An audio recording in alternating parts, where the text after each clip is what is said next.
Hello everyone, welcome to this video and to the Zoom room. Things are happening at the same time. So I have a Zoom session going on, but I'm recording this for you guys who cannot make the Zoom session as well. So with the midterm, the first thing I want you to know, the most important thing, is do not stress. To me, my midterm is a game. And the good news is, if you take the midterm and you do it with utter integrity, you will win in the long run. What do you mean by you'll win? I curve the midterm. So if you get a 42, which I'm sure will make you feel sad and upset and angry, and that's okay. I would say let it go. You know 42% of the material, it's memorized, it's in your brain, that's great. I'm probably going to be adding 26 or more points to that 42, which means you've gotten to 70 and you just make it past. Now I didn't do my math right there, like I was talking fast. So I'm not sure that added to 70. I have no idea. I wasn't even doing the math. But I give you a huge bump. So I do not want you to cheat. I do not want you to look back at your notes. I do not want you to look back at my instructional videos. The midterm should take 45 minutes tops. And if you know your stuff, you can do it in 18 minutes. That's my record time on the midterm. The way the midterm works, it opens tomorrow at 12 noon. And you are free to take it between now and Sunday at 12 noon. So you always have that amount of time, a bunch of days. The midterm includes material up through the week 7 folder. So that's the Pina Bausch folder and documentary. So there's no week 8 folder material on the midterm. So it goes from our first class all the way to, again, week 7 folder. That's what's on the midterm. So you will find Vim Vendors, Pina Bausch, and documentary questions on the midterm. Now hopefully, because that's the last thing you've done, it really sticks in your mind, and all you really have to do is go back and look at weeks 1, 2, 3, 4, 5, and 6. Now I will say that the midterm is heavy on the historical portion of film. So just to help you out there, I feel like there's a lot of historical questions. The truth also is that everybody's midterm is slightly different. It is generated through a computer, so nobody gets the same questions. I mean, you could get the same questions, but everybody gets a different midterm, if that makes sense. So I've added the questions like in a test bank, and then from that test bank, when you click Start Midterm, 35 questions are brought up, and you have to answer those 35 questions. And they're all multiple choice. And the best thing to do with multiple choice always is just the ones that you know are wrong, just cancel them out. Yes, and pick the best possible answer. That's how I do my midterms. Again, I'm going to tell you, I'm going to give you a huge bump no matter what you get. It's not going to be the grade that you see right away. I curve everything. Now, if somebody cheats and they get a 100, which nobody has ever done on this midterm in its entire history, because I've based this midterm on the great professor and critic for the Village Voice. He did theater criticism, Julius Novik, who went to the Yale School of Drama. So I want to give you like a real, true, tough Ivy League midterm, just like my little quizzes. So you always have to think. This way, the community college prepares you for what you could possibly get in the 4-year and beyond. Cool? Because that's our job. But because this is a game, there really are no penalties. Like with Julius Novik, whatever you got, you got. He didn't curve anything. I curve everything because I understand that we're at Mercer County Community College. Cool? Good? Is there anything else I can say? Have fun with this. Like, really just think of it as a game. Like, if you get a certain number of points, great. If you don't get a certain number of points, not so bad. There's kind of no losing here because my bump will be very generous. Alright, so now we're going to talk final project. I'm going to share my screen. Those people who are on Zoom, you're not going to be able to see the screen that I'm sharing, but you'll be able to pick it up. I don't do this like I'm doing a radio program where you can't see things that I am talking about, but you'll be able to understand because I'm going to describe them pretty well. So, I am opening up Blackboard. Everybody should be able to see that now, and I'm going into Lessons. So I click on Lessons, and then I'm going to scroll down. I'm going to click on the Week 7 folder, which is the Pina folder.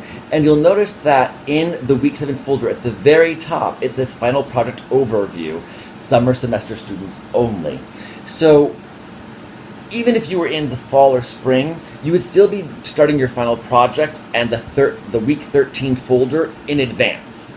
For the summer session, you really have to start it at this week, when you're doing the week 7 and 8 folder. For students in the fall and spring, they can really start theirs in the week 10 folder. It's just the way summer is more intense and you get more time in the fall and the spring. So I put this little note here for the summer semester students saying, look into the week 13 folder now. So I'm now going to take us to the week 13 folder. So I'm going to click back on lessons. I'm going to zoom all the way to the bottom because it's always there. Week 13, it gives you at the very top the final project overview, which I think is very important to read through. And all of you get to pick whatever topic you would like to pick.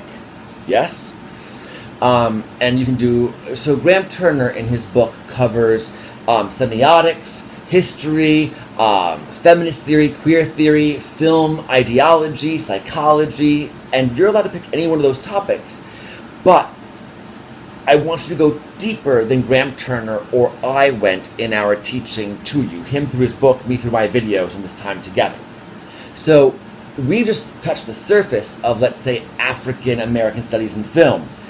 So you have to go deeper by reading some journals, by maybe finding a book and working from that book. And the beautiful thing is, Graham Turner, at the end of every single chapter, he gives you a section called More Work. And in that More Work, he literally lists out different books and articles and questions that you could ponder for your final project. So he actually gives you the research. It's very easy. Now, of course, you don't have to use Graham Turner. You could do your own searching for stuff. Yes, that's totally fine as well. All right, so good. So that's all here for you in the week 13 folder. You'll want to start it now. The other thing you'll find here is the final project question forum. So if you have questions, and I already see one from Danielle DeLuca, I just opened this. She sent it today at 12:53 p.m., but I also know that she sent me an email, and I already emailed her back the answer to her question, so I didn't realize it was here. So just letting you know. So you can start putting your questions there, and I will look at these every few days to answer your questions. Now, going back to lessons, the final project is this is in week 14. Week 14 is our final time together, it's our final class, however you look at it. So you're going to put your final project here, which is a video essay.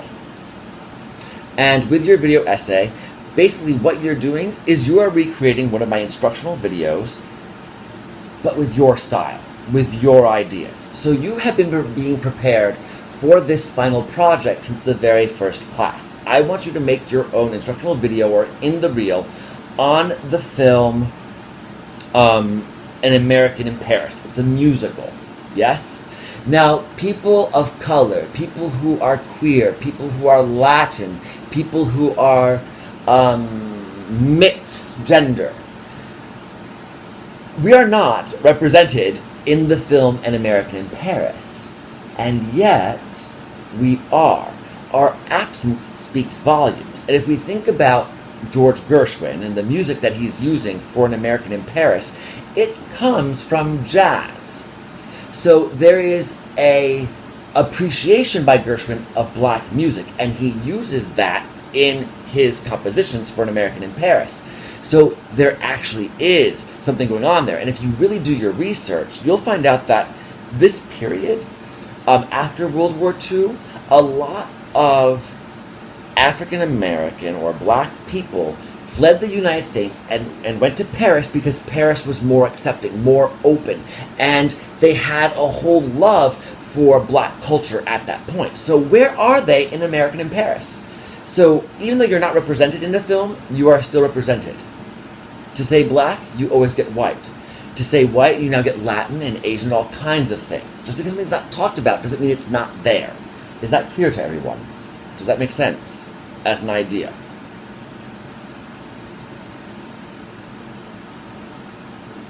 Can I see some head shaking? Yes, just so I know that we're in a good place. Okay.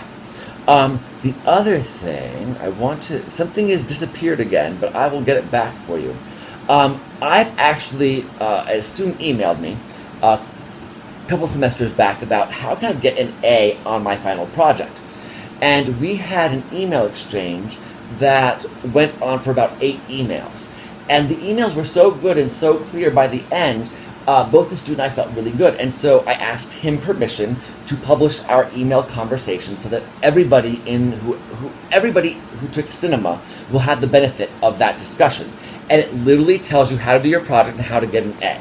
And yet, keeps it open enough so that you're not like trying to fill in, like you're not trying to put like a square into a square peg, if that makes sense, or a star into a star-shaped peg, or whatever. So there's still a lot of freedom within the final project.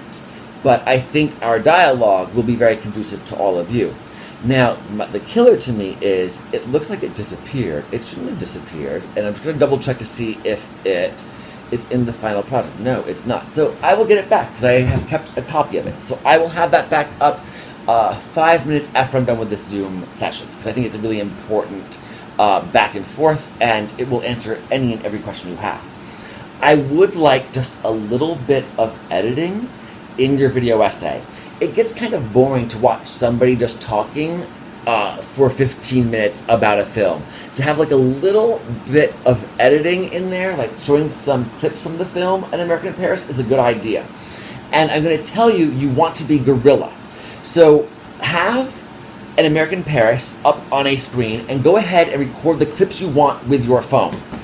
The reason I'm telling you to record them with your phone is for 2 reasons. One, you'll get the clips you want. There are plenty of clips of An American in Paris to grab. I could even throw some into a folder for you. But the problem is, they may not be the perfect clips for your project. So you're allowed to have 2 minutes worth of video in your video essay and you're not breaking copyright. The only thing is you cannot use the sound. And that's fine, because I want you to discuss image, not sound. Plus, if you have video playing of An American in Paris, I want to hear you not competing with the film itself. So you should keep your video clips silent. You can also find plenty of images of An American in Paris online, so you can just use pictures from An American in Paris, if that's the way you want to go. So I call that guerrilla style filmmaking, where you're really just like recording video off of another screen to use for your project. And then you'll get the video you want, and not something that people have picked for you. Cool? Make sense? Now, when it comes to editing, like some people probably in the class have never edited in their entire life.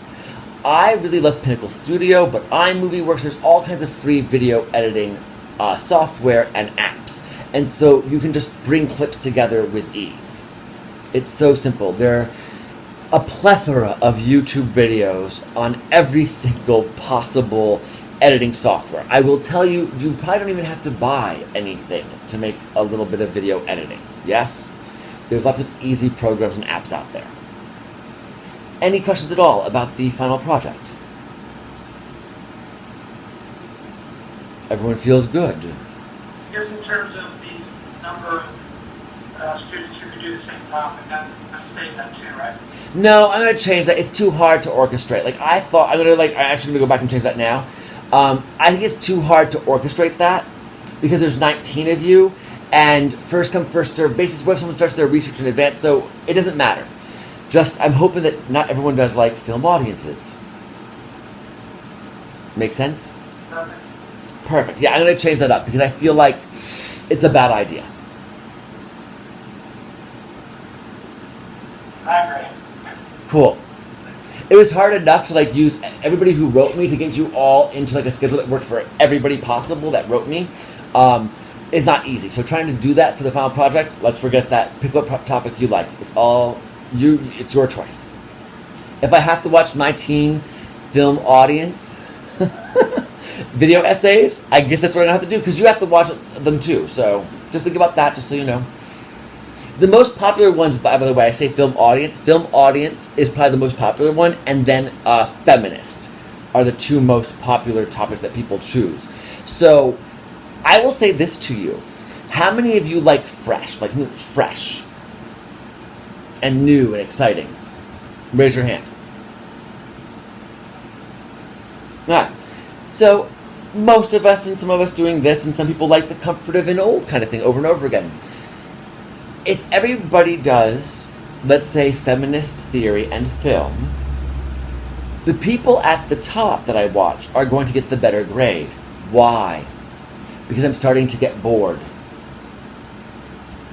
And boredom breeds discontent. So I would tell you the two most popular are feminist film theory and film audiences. So I would kind of avoid those two. Just a hint to getting a better grade. And I'm stopped the video now for the people that I'm recording who can't make the Zoom meeting. So I hope this video helped you guys. If you have questions, throw them into the film project final film project week 13 discussion. Yes, and I will get to your answers there.